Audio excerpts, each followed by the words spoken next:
ఒక 8th class అమ్మాయి దేవికా రెడ్డి జగన్మోహన్ రెడ్డి గారిని చూడాలని తను చూపించినటువంటి ఆప్యాయత, ఆ తర్వాత జగన్మోహన్ రెడ్డి గారి దగ్గరికి తీసుకుని అమ్మాయితో సెల్ఫీ దిగిన తర్వాత ఏంటి ఇంత దారుణంగా అమ్మాయిని ట్రోల్ చేయడం? చిన్నపిల్లల్ని కూడా వదలరా? ఇప్పుడు జగన్మోహన్ రెడ్డి గారు మిర్చి ఆడికెళ్ళి రైతులను పరామర్శించారు, వాళ్ళ కన్నీళ్లు దురిచారంటే వీళ్ళ కంట్లో మంట రావచ్చు, మిర్చి పడినంత మంట రావచ్చు. పసిబిడ్డలను చూస్తే కూడా తట్టుకోలేని మనస్తత్వంలోకి వెళ్ళిపోతున్నారంటే ఏంటి ఈ సైకాలజీ? వీళ్ళు ఈ ఐటీడీపీ ఏంటి? ఈ ఐటీడీపీ చేస్తోంది ఏంటి అసలు? ఈశ్వర్ గారు, ముందుగా మీకు ప్యానెల్లో ఉన్న అందరికీ అట్లానే సాక్షి టీవీ ప్రేక్షకులకు నమస్కారాలు. నిజంగా ఎలా తయారైపోయారు ఈరోజు రాష్ట్రంలో అంటే సార్, ముఖ్యమంత్రిగా జగన్మోహన్ రెడ్డి గారు ఉన్నప్పుడు జగన్మోహన్ రెడ్డి గారి భార్య భారతమ్మను కూడా వదలలేదు ఈ పచ్చ సైకోలు. జగన్మోహన్ రెడ్డి గారి పిల్లలు ఏదైతే ఫారెన్లో చదువుకుంటే వాళ్ళని కూడా వదలలే ఈ పచ్చ సైకోలు. తర్వాత ఏదైతే ఇళ్ల పట్టా వచ్చిందని చెప్పి ఆనందంతో ఆమె ఇళ్ల పట్టా తీసుకున్నటువంటి సందర్భంలో ఒక యూట్యూబ్ వాళ్ళు ఆమెకి అడిగినటువంటి దాంట్లో ఆమె జనరల్గా మాట్లాడింది, నాకు ఇళ్ల పట్టా వచ్చింది, నేను చాలా సంతోషంగా ఉన్నా అంటే, ఆ గీతాంజలి అనే అమ్మాయి చనిపోయిన దాకా వీళ్ళు వదల్లా. ఈ రోజు చూస్తే నిజంగా బాధాకరమైన సంఘటన. నిజంగా అసలు ఆ బిడ్డని వీళ్ళు ట్రోల్ చేసిన విధానం చూస్తే అసలు మనకు మాటలు కూడా రానటువంటి పరిస్థితి. ఆ అమ్మాయి చేసిన తప్పు ఏంటంటే జగన్మోహన్ రెడ్డి గారిని కలవటం. ఓకే, అంటే జగన్మోహన్ రెడ్డి గారిని కలవటమే అమ్మాయి చేసిన తప్పు. జగన్మోహన్ రెడ్డి గారిని కలవకపోతే అసలు ఆ అమ్మాయి ఫోటో ఎవరు పెట్టరు, ఆ అమ్మాయిని ట్రోల్ చేయరు. అంటే జగన్మోహన్ రెడ్డి గారిని ఎవరు కలిసినా అది అమ్మాయి అవనివ్వండి, లేదంటే ఇంకెవరన్నా నార్మల్గా పిల్లలు అవనివ్వండి, లేదంటే ఎవరు కలిసినా ఈ విధంగానే ట్రోల్ చేస్తాం, ఈ విధంగానే మేము పైశాచికత్వాన్ని చూపిస్తామని చెప్పి పసిబిడ్డలపై కూడా పచ్చ సైకోలు చూపించినటువంటి ఏదైతే వికృత ఆనందం సార్. ఆ అమ్మాయి మీద ట్రోల్ చేస్తా ఎంత ఆనందం పొందారంటే, సాక్షాత్తు ఆంధ్రప్రదేశ్ రాష్ట్ర శాసనసభ డిప్యూటీ స్పీకర్, మాజీ ఎంపీ, డిప్యూటీ స్పీకర్గా ప్రజెంట్ ఉన్నటువంటి రఘురామకృష్ణరావుతో సహా ఆ పచ్చ ఛానల్స్ ప్రతినిధులు మొత్తం అసలు ఆ అమ్మాయి క్యాస్ట్తో సహా ఆ అమ్మాయికి వైఎస్ఆర్ కాంగ్రెస్ పార్టీలో కార్పొరేటర్గా కంటెస్ట్ చేసి ఓడిపోయినటువంటి రజనీ చౌదరికి ఇద్దరు ఫేసులు పక్క పక్కన పెట్టి, ఇద్దరు ఫేసులు, ఆ అమ్మాయికి అసలు రిలేషన్ లేదేమి. సో ఈ అమ్మాయి చౌదరి, ఆ అమ్మాయి రెడ్డి, ఈ అమ్మాయి రజనీ చౌదరి, ఇప్పుడు ఎవరైతే ఆ చిన్న పాప ఎవరైతే ఉన్నారో దేవికా రెడ్డి. కానీ వాళ్ళిద్దరినీ కూడా పక్క పక్కన పెట్టి ఎంత రాక్షస ఆనందం అంటారంటే సార్, అడ్డంగా దొరికేసిన పాప, బ్యాక్గ్రౌండ్ చూస్తే షాకు, వాళ్ళ ఇష్టం, వాళ్ళు ఏదైనా ఎట్లా పెడతారని చూడండి సార్. ఒక్క నిమిషం, తల్లి కూతుళ్ళు పెద్ద కళాకారులు, ఒక్క నిమిషం చూపించండి. అసలు సంబంధం లేదు. ఆ అమ్మాయి మా పార్టీ, ఒకవేళ అయినా మాత్రం సార్ మా పార్టీ అభిమానం ఉంటుంది సార్. ఒక్క నిమిషం చూడు, ఆ అమ్మాయి మా పార్టీలో కార్పొరేట్ గా కంటెస్ట్ చేసి ఓడిపోయింది, రజనీ చౌదరి. సో ఈ పాప ఏమో దేవికా రెడ్డి. వీళ్ళిద్దరిని పోలికలు చూస్తా అంటే, పోలికలని చూపిస్తా అంటే మనిషి ఇంకో మనిషి దగ్గరగా ఉండొచ్చు, కానీ పోలికలను చూపించి చైల్డ్ అబ్యూస్ గా వీళ్ళందరూ ఈ విధంగా అమ్మాయిలని ట్రోల్ చేశారు ఆ పిల్లల్ని. అంటే ఏ చెప్పులు తీసుకుని ఇలా కొట్టినా కూడా సిగ్గురాదు సార్. నిజంగా సోషల్ మీడియాలో ఈ సైకోలు, అదేవిధంగా డిప్యూటీ స్పీకర్తో సహా, ఆ డిప్యూటీ స్పీకరు మాట్లాడినటువంటి మాటలు నేను వినిపిస్తా. రఘురామకృష్ణరాజు అండ్ వెంకటకృష్ణ, ఈయన పచ్చ ఛానల్ ప్రతినిధి, అందరూ మంచి సంభాషణ.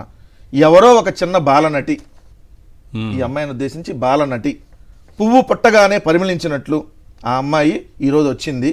15,000 కోసం ఆ అమ్మాయి ఏడవటం, ఆ తీరు, ఆయన ముద్దాడిన తీరు, వెటకారంగా శబ్దం చేస్తూ, ముద్దాడినట్టు శబ్దం చేస్తూ, ఉమ్మని శబ్దం చేస్తూ, ఎగతాళి చేస్తూ, నవ్వుతూ ఆ డిబేట్లో. సరే, అన్ని డ్రామాలని అందరికీ అర్థమైపోతున్నాయి, అంతా స్టేజ్ మేనేజర్ని, ఆ ప్రయత్నం మరీ ప్రజలు నిజంగా ఇంత తింగరోళ్ళు అని చెప్పి ఆయన అనుకోవటం. అంటే ఇది చూసిన ప్రజలందరూ తింగరోళ్ళు అంటే ఈ దృష్టిలో. ఈయన మన రాష్ట్ర డిప్యూటీ అమ్మాయి ఎట్లా ఏడ్చింది కూడా ఏడ్చింది చూపిస్తా ఎట్టకారంగా. చివరికి ఆ అమ్మాయికి 15,000 కట్టేశాడో లేదో నాకు తెలియదు. దానికి ఆ ప్రతినిధి, వెంకటకృష్ణ అనే ప్రతినిధి, ఇది ఆయనకు ఆయన పిఆర్ టీంకు అలవాటే కదా, ఏది ఈ ప్రతినిధి మోసం చేసినట్టు మాకు అలవాట్లేదు, ఈయన ఎంతో మందిని మోసం చేసి. ఇవన్నీ పోతే మన ఇంట్లో అలాంటి పాప, ఆ ఏజ్ వయసు అమ్మాయి ఉంటే ఇట్లే మాట్లాడతారా సార్? ఎంత దారుణం అంటే, ఆ అమ్మాయి చదువుతున్నటువంటి స్కూల్ వేరు, వీళ్ళు సోషల్ మీడియాలో ప్రొజెక్ట్ చేసిన స్కూల్ వేరు. ఆ అమ్మాయి చదువుతుంది Ravindra Bharati school, Vijayawada. Delhi public school అన్నారుగా, ఢిల్లీ పబ్లిక్ స్కూల్ అని వీళ్ళు ప్రచారం చేశారు. ఆ అమ్మాయి రవీంద్ర భారతి స్కూల్లో 8వ తరగతి చదువుతుంది సార్. ఇది కూడా చూపించండి. ఆ అమ్మాయికి ఫస్ట్ ప్రైజ్ వచ్చింది రవీంద్ర భారతి. ఒకసారి జూమ్ చేయండి. B Devika Reddy, Ravindra Bharati school. Okay, ఇదిగోండి సైన్స్ ఎక్స్పో, రవీంద్ర భారతి. రవీంద్ర భారతి స్కూల్లో మెరిట్ సర్టిఫికెట్ 7th క్లాస్లో ఉన్నప్పుడు 3rd ప్రైజ్ పెయింటింగ్లో బి దేవికారెడ్డి. ఆ అమ్మాయి చిన్నప్పుడు స్కూల్లో సంబంధించినటువంటిది, రవీంద్ర భారతి స్కూల్లో. అంత చిన్న బిడ్డను కూడా ఇది ఈ విధంగా ట్రోల్ చేయాలన్న మనస్తత్వం చాలా గొప్పది కదా. ఈ అమ్మాయి రవీంద్ర భారతి చాలా గొప్ప మనస్తత్వం ఉంది. ఢిల్లీ పబ్లిక్ స్కూల్లో చదువుతున్నట్టు లక్షల్లో ఫీజు వీళ్ళే వేసేశారు. ఆ, అసలు ఆ అమ్మాయి ఫీజు 25,000 నుంచి 28,000 మధ్య ఉంటుంది.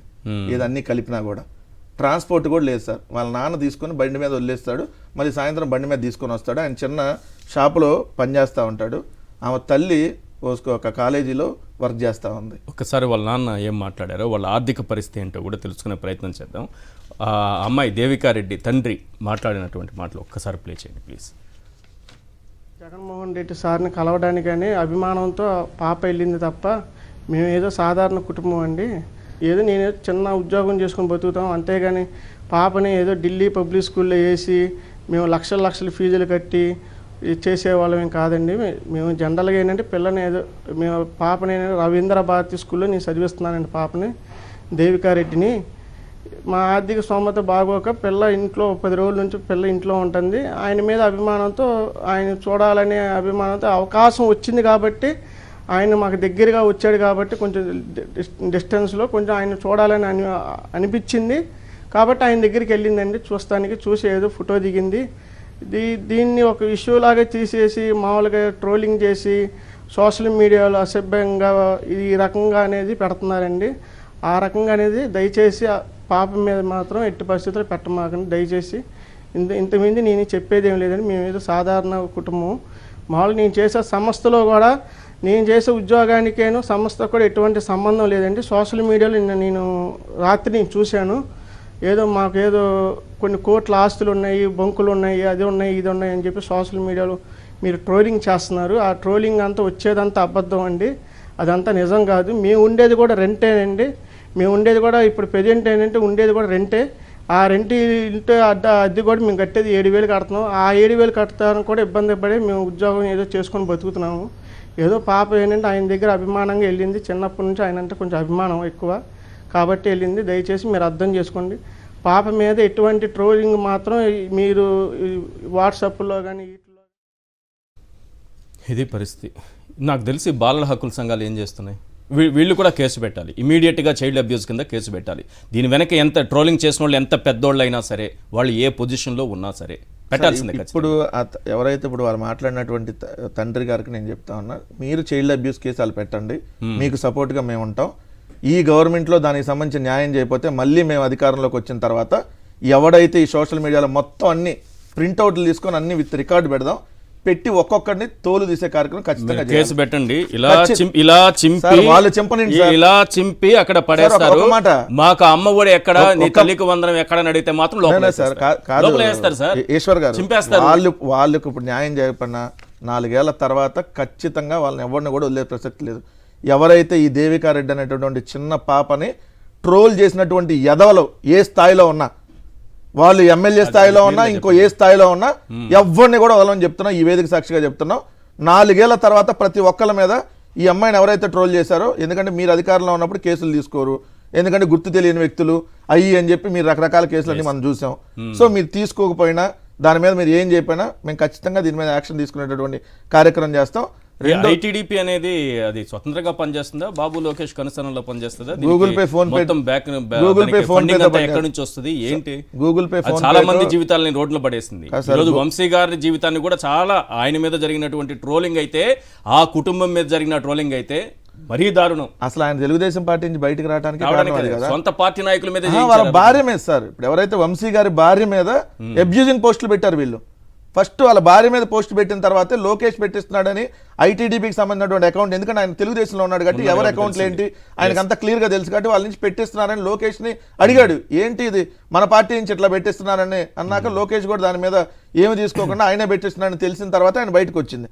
సో ఇప్పుడు ఇంకొక పాప సార్ చూడండి, నిజంగా బాధేస్తుంది. ఇవాళ జగన్మోహన్ రెడ్డి గారు నీ పాప కలిసింది, ఇప్పుడు ఈ పాప మీద ఎన్ని ట్రోల్ చేస్తారు? ఎందుకంటే ఇంత దయనీయమైన దారుణమైన స్థితికి సోషల్ మీడియా ఎవరు వదలరు సార్. చెప్పాను కదా, భారతమ్మ గారిని జగన్మోహన్ రెడ్డి గారి పిల్లల్నే వదలనటువంటి ఈ సైకోలు సామాన్య మానవుల్ని, సామాన్య పిల్లల్ని వదులుతారా సార్? ఒక అమ్మాయి రైలు కింద పడి సూసైడ్ చేసుకునేటట్టుగా ఏదైతే గీతాంజలి అనేటటువంటి ఆమెను రైలు కింద పడి సూసైడ్ చేసుకునేట ఆ ఇద్దరు పిల్లలు అలా చేసినటువంటి ఈ సైకోలు ఏది ప్రతిపక్షంలో ఉన్నప్పుడే అలా చేశారు వాళ్ళు. ఈ రోజు అధికార పక్షంలో ఉన్నారు, ఎందుకు వదులుతారు? ఈవెన్ ప్రొఫెసర్ నాగేశ్వర లాంటి వాళ్ళు కూడా వదలలేదు సార్ వీళ్ళు.